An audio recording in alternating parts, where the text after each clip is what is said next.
I really felt quite distressed at not receiving an invitation. Maleficent calls herself the Mistress of All Evil, but is she really as terrible as she makes herself out to be? Whether your favorite version of the character is played by Angelina Jolie or straight out of Disney's Sleeping Beauty, the real Maleficent is nothing like the Disney versions. It turns out this famous witch is much more than just a bad party guest. There are so many different versions of Maleficent out there that it can be hard to keep track of which witch is which. Most of us probably got our first introduction to the character in the classic animated Disney movie Sleeping Beauty. This Maleficent took not being invited to a party really seriously and showed up to curse Princess Aurora. That's a major party foul, Maleficent. Then we have the Mistress of All Evil from the Descendants franchise, who's played by actress Kristen Chenoweth. She's the mother of our hero Mal, who does her best to fight for good despite her decidedly evil background. In the ABC show Once Upon a Time, she's portrayed by Kristen Bauer Van Straten and curses both Princess Aurora and Prince Philip. Sleeping Beauty's Maleficent's party invitation may have gotten lost in the mail, but that did not stop her from getting her own live-action film series starring Angelina Jolie. What a glittering assemblage, King Stefan. This series is unique because it gives audiences a much more sympathetic version of the character and a tragic backstory just to top things off. There's definitely no wrong version of this character to have as a favorite, but the ones most of us are familiar with are very different from the original. As you've probably guessed from their name, the Brothers Grimm didn't have the most cheerful tales to tell, but their version of the character isn't actually the earliest one. Classic fairy tales are filled with wicked characters who often appear as elderly women, treat firstborn children as a kind of currency, and make liberal use of evil curses.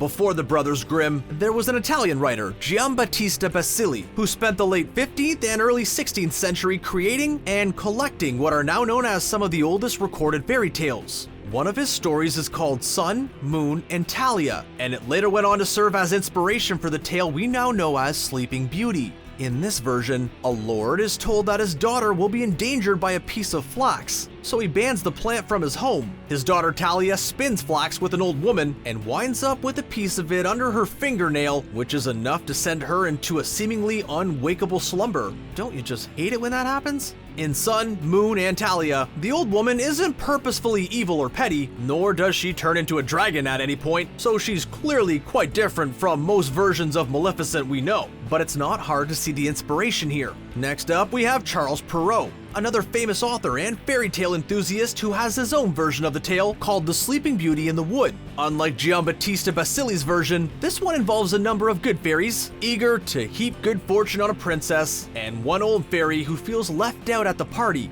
The older fairy doesn't take too kindly to being overlooked and decides to curse the princess to prick her finger on a spinning wheel and pass away as a result. The remaining fairy negates the curse enough so the princess falls asleep instead, and the disgruntled fairy isn't seen again, and presumably is not invited to any more parties. Now let's take a look at Little Briar Rose from Jacob Ludwig Carl Grimm and Wilhelm Carl Grimm, better known as the Brothers Grimm. In this version, the king throws a celebration for the birth of his daughter, but with a limit on the amount of fairies he can invite due to the fact that he only had 12 golden plates, a hosting dilemma that we're all familiar with. So when the 13th fairy inevitably showed up, she was livid about the lack of invite and hurled a curse at the princess, which was then negated as much as possible by another story. This version of the Wicked Fairy is very similar to the one in The Sleeping Beauty in the Wood and should inspire us all to consult our guest lists a little more carefully.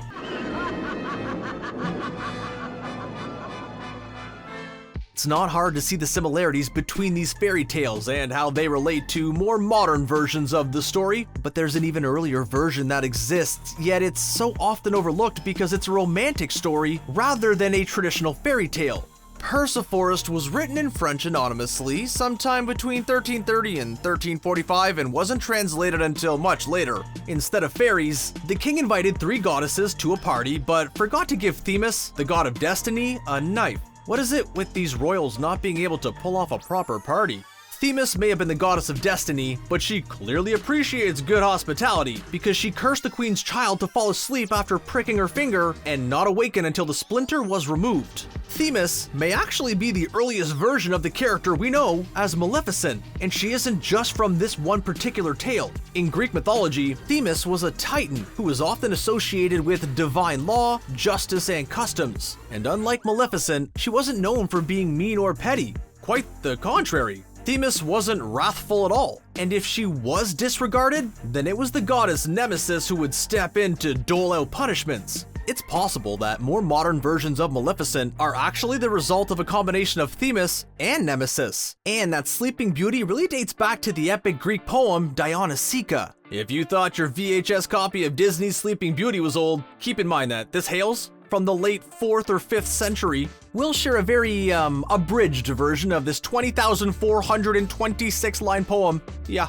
The minor deity Aura got on the wrong side of Artemis, the goddess of the hunt. So Artemis asked Nemesis to help her get revenge, and Nemesis convinced Eros, god of love, to cause Dionysus to fall for Aura. Ariadne gives Dionysus a distaff to present to Aura, with a distaff being an early version of what we now know today as a spinning wheel. It's hard not to see the similarities between Nemesis and Maleficent, or the fact that Aura and Aurora sound quite similar, and their stories both involve a perceived slight, revenge, and a spinning wheel type device. So in reality, the concept of a character like Maleficent is way older than most people realize. Thinking you could defeat me, the Mistress of All Evil. Disney's animated movie Sleeping Beauty was released in 1959, and though it's considered a classic now, it actually did poorly at the box office, and represented Disney's first annual loss in over a decade at that point. But that's because of the high production cost and mixed reviews from critics, not Maleficent herself, at least we think. In this version of the story, Maleficent is much more of a villain than in earlier versions of the story. In Sun, Moon, and Talia, she was just an old woman that happened to facilitate a spinning wheel mishap. Then in The Sleeping Beauty in the Wood and Little Briar Rose, she showed up at a party, felt scorned, and set forth a curse that was in some way mitigated by a less salty fairy. But in this Disney version, Maleficent is much more insidious. The Maleficent most of us know doesn't settle for cursing Princess Aurora after she's not invited to her christening. She then seeks out Aurora, lures her into a room, and transforms into a spinning wheel for her to prick her finger on. That's a lot more than previous versions, but not quite enough to earn the nickname Mistress of Evil. So Maleficent captures Prince Philip and imprisons him, then later becomes a dragon, summons a forest of thorns, and only stops after being stuck by Philip's sword of truth. Disney's animated version of the character was the cruelest up until that point in time. The princess shall indeed grow in grace and beauty. Yet Disney was also responsible for somewhat redeeming Maleficent with their live-action version. In previous versions of the story, we've seen the curse-happy character seek revenge after being slighted in ways that seem a little dramatic if we're being honest. But the live-action Maleficent actually gave us a lot of backstory about the character and why she had such a serious grudge against the king. In this version, she fell in love with a peasant named Stefan, but eventually the two grew apart. Later, Stefan betrayed Maleficent by cutting off her wings to win the favor of King Henry, as well as the crown for himself. All of a sudden, her missing party invitation makes a lot more sense, and so does the fact that she shows up anyway and curses King Stefan's daughter, Aurora. And unlike previous versions of the story, Maleficent's spell isn't mitigated by another fairy, she makes it so true love's kiss will break it, which would have been even nicer if she believed love existed at the time. In the end, Maleficent comes to love Aurora as a daughter, and it's her feelings that ultimately free the princess from the curse. Even though this may be the most powerful we've seen Maleficent, it's also the most human we've seen this mighty fairy. Her motivations are understandable, and she comes across as less petty and obsessed with proper dinner party etiquette than she does in other versions. But don't worry. I'll see you at the christening. In the Descendants, we see a mighty Maleficent, but she's as evil as ever and just wants to use her daughter Mal as part of her wicked plans. We definitely don't want to see a sweet mother-daughter type relationship like we did between Maleficent and Aurora, and eventually, Mal is forced to break away from her mother and resist her own less than princess-like inclination for evil. The Maleficent from Once Upon a Time is very similar to the one from Disney's animated Sleeping Beauty, just set in a different time period. The events of this story take place after the Dark Fairy was defeated by Aurora and Philip, and in this version, Maleficent is still incredibly powerful with the ability to transform into a dragon and has a knack for getting into mischief with her fellow evildoers. So now you might be asking, which version is the real Maleficent? Is it the earliest version where she was more of a goddess lacking cutlery, or is it blasphemous to accept anything other than the original Disney version of Sleeping Beauty? Don't worry, because we here at The Things have asked our fans and the answer is,